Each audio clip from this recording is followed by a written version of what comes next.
Mayors Against Illegal Guns made a political contribution of $310,000 in 2014.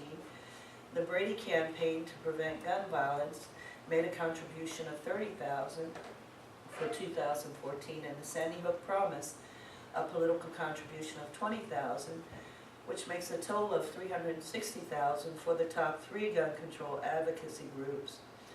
2, the Mayors Against Illegal Guns and the Brady Campaign to Prevent Gun Violence had additional funds contributed by lobbying firms they retained of $200,000 for a grand total contribution of $560,000. Other gun-related laws have been enacted since the 1980s, but the NRA has put up substantial opposition to gun control regulations. It cultivated a gun culture in the United States, leaving the average citizen to believe it was necessary to own a weapon. Second Amendment gun rights supporters have been fueled by its influence and powerful lobbying position for gun rights. Again, our research question, or my research question, are NRA gun advocates dominating the lobbying efforts of gun control advocates and issues?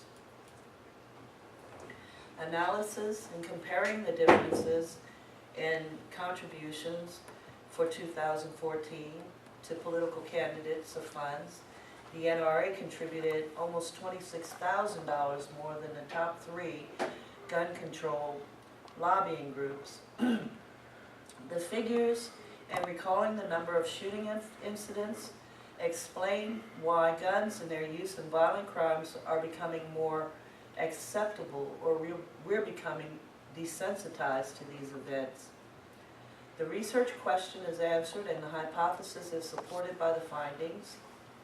The NRA gun advocates population dominates the benefit of gun control legislation, which is the hypothesis. It's reported to have 4.3 million members when the major advocates of gun control don't have the disposable assets or the membership numbers. Recommendations: the NRA should continue open public comments on incidents which involve the possession and use of firearms in any violent crime or multiple shootings. Its comments and its influence on Second Amendment gun rights supporters ease the struggle of groups that support, lobby, and protest for more gun regulation and gun safety. Gun control advocacy groups should allow the NRA statements against irresponsible gun behavior and ownership to aid them to influence gun legislation and promote enforcement of the law. In conclusion, I've taken this from a paper that I did in another class, spring, on the influence of money in the election process and on Congress. The Supreme Court case Citizens United versus Federal Election Commission allowed for outside spending in 2010 and 2012 that had never been done before by large PACs or super PACs.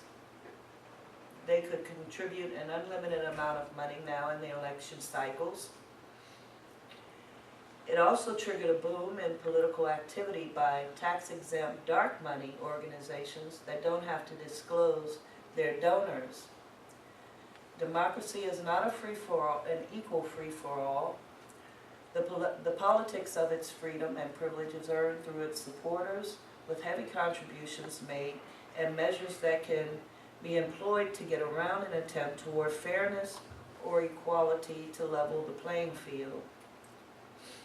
This makes the whole gun control lobbying groups a lot less influential, and they look much smaller than gun rights supporters.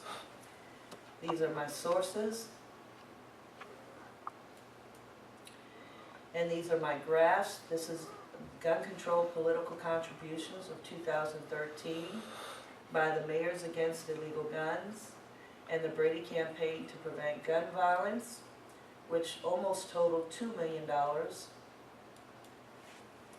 The gun lobby political contributions of 2013 through 2014 from the NRA was almost $400,000.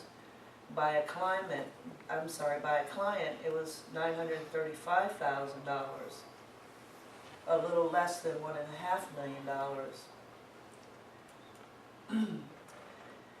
The gun control political contributions in 2014 for the Mayors Against Illegal Guns, the Brady Campaign to Prevent Gun Violence, and the Sandy Hook Promise totaled $360,000. But looking at the gun lobby and PAC contributions for 2013-2014, that includes the NRA and its client donors, and the National Rifle Association Institute for Legislative Action donating more than $6 million. That's over $7 million.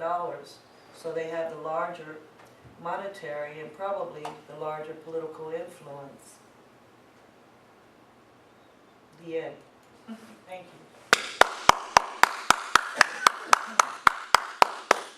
I'm sorry, I